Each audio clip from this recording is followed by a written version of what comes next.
world. The inability to send enough soldiers to the border between Afghanistan and Pakistan, where al-Qaeda, as I said, has regrouped and is plotting new attacks.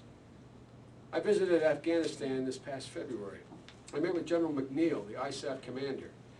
He, in fact, told me, and my colleagues with me, that if he had 2 combat brigades, about 10,000 soldiers, he could turn around the security situation in the south, in Helmand province, where the Taliban is on the move. But he knew, he said, I can't get the resources. There aren't any troops available to me.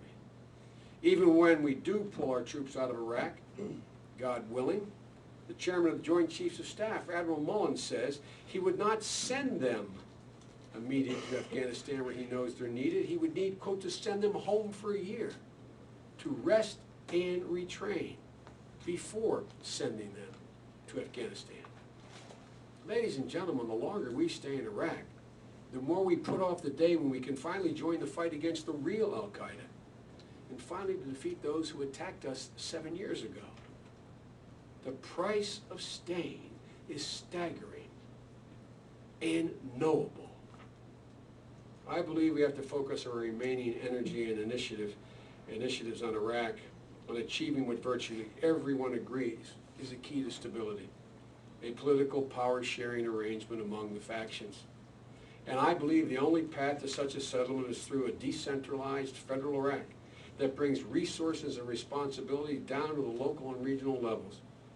And we need a diplomatic surge to get the world's major powers, Iraq's neighbors, and Iraqis themselves to invest in this sustainable political settlement, which their constitution calls for.